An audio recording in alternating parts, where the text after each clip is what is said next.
bullet, we shoot our way out. We have 12 hours to find the girls.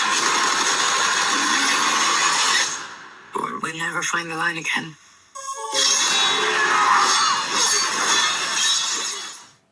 Hello everybody, welcome back to Screenstars. I'm here today to bring you my review for the 2024 action thriller Dirty Angels. The film is co-written and directed by Martin Campbell. That's the guy that brought us Casino Royale as well as other Bond films. And it stars Eva Green, Maria Bakalova, Ruby Rose and Rona Lee Shyman. Right, the film focuses on Eva Green's character, who is in the military. We see her at the beginning of the film. She's about to get stoned to death by the Taliban, and she is rescued, but her whole team basically gets killed in the process. A year later, she is not very happy. She's got a problem with the authority in the military. She's put a complaint in, etc., etc. She's not very popular amongst her own peers. And back in Afghanistan, the Taliban have raided a school and took hostage a load of schoolgirls, prisoners. Included in them are some high priority political prisoners as well as some Western prisoners. Eva Green's character is convinced to go and try and rescue these prisoners, these schoolgirls, because the person who has done this, who is in charge of it, is the one that eliminated her team a year previously. She heads over, puts together a team of elite soldiers, most of them female, and she goes off to see what she can do getting these schoolgirls back. Right, what are my thoughts on Dirty Angels? Well, we know Martin Campbell is an excellent director when it comes to like action films and stuff. He's proven it a number of times with Bond films and some other projects he's done. So you would expect a certain level of quality here, which you get. The actions, set pieces are done very well. You know, the gunfights are believable in some aspects. The chases, all that kind of stuff. It's all put together well. And it's filmed very, very well. I think for me, there's two standout scenes here in this film. There's the beginning when, her and her team get lined up to be stoned to death. That's quite an intense scene. And the scene where they try and take over the school and kidnap their girls, is done very, very well, and there's some quite graphic scenes in that. And the guy who plays like the leader of, I think it's the Taliban, ISIS is involved in this film as well. He's a really brutal, killer, and he's portrayed very, very well. On one level, it does a lot of things right, this film. And then on the other level, it completely and utterly shatters and destroys the immersion. Now, I am not against female action leads. We've seen countless of them over the years, and I don't need to kind of give you a list because there's so many. Sigourney Weaver, Linda Hamilton. I mean, the list goes on. We've got loads and loads and loads have done a brilliant job here. Eva Green would not be at the top of my list in regards to an action lead.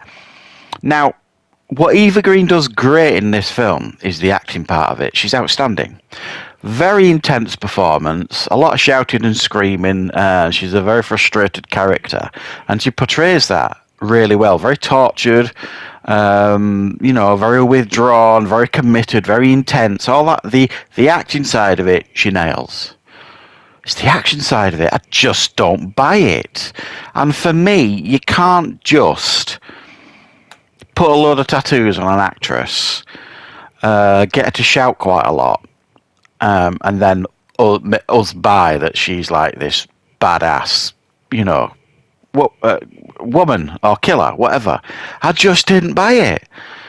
And that goes for the rest of the team. I mean, we've got Ruby Rose here as well. And, if you've watched my channel for a number of years, you know my thoughts on Ruby Rose as an action lead and as an actor. She's below par on both counts. Thankfully, she's not the lead here, but a couple of years ago, she probably would have been, because that's where they were pushing Ruby Rose. And then you've got this. It just doesn't make sense.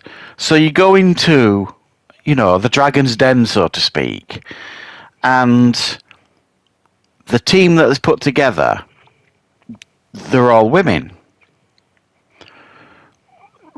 That doesn't make sense. I mean, the cover that they've got, I think, is that, from what I can remember, they kind of pretending to be medics, like, travelling medical supplies across country, so on and so forth. Is there no male medics? Could they not have done that? Now, don't get me wrong, there's a couple of males in here. There's, like, the guy that puts the team together initially, whose name escapes me, called Travis. The first encounter where guns are fired, he's gone. And then I think the other guy, who's one of the medics, who's not a military person, I think he goes in the same exchange of gunfire. And then the only other two males you've got are Afghans, brothers, and does one of them go in the same encounter, gunfire? I can't remember. No, if it isn't, it's the next one.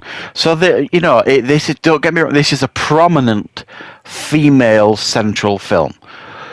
And for me, it just destroys immersion, because I don't buy it. Eva Green puts everything into the performance, and she's the most believable. Well, actually, her and Rona Lee Shimon, or Shimon, whatever she's called. She's pretty tough and, comes across very, very well.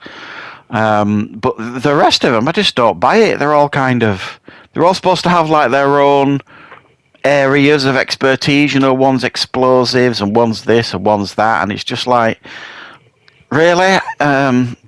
Is that what we're getting to now? Sorry, I'm just adjusting my cat who's trying to disrupt my recording. So it just, for me, doesn't work as an action film because of the immersion. For me, when I'm watching a film like this, you want to kind of be drawn in as an audience member, to be immersed in what's happening on the screen. And Martin Campbell does that with all the set pieces and the cinematography and the performances and all that kind of stuff and the explosions. It all feels like all that kind of stuff is done very, very well. They ticked a lot of boxes. And then when it got to, like, the actors, the characters, it's almost stopped and said to each other, hey, do you know what? We could make this a female-led film. Let's do that. That's different. It's not different. Everybody's been doing it for years now, and it doesn't work. This would have worked much better if they'd have had Eva Green in there, and then a male actor opposite her. She could have still been the lead opposite her, that they can kind of bounce off. And then another female in there, the Rona Lee Shimon. The character she plays was pretty tough, pretty good. And then another male. So it could have been a mixed team, and it would have felt more realistic, and it probably would have helped us as audience members immerse into the film a little bit better. For me, it just didn't work for the reasons that I've explained, really, which is a shame, because there's a lot of polish here and there's a lot of effort gone into this, but I just never felt engaged in the film, unfortunately. So that's my review for Dirty Angels. I hope you found it useful. I will, of course, be back with plenty more reviews and content on the channel very, very soon.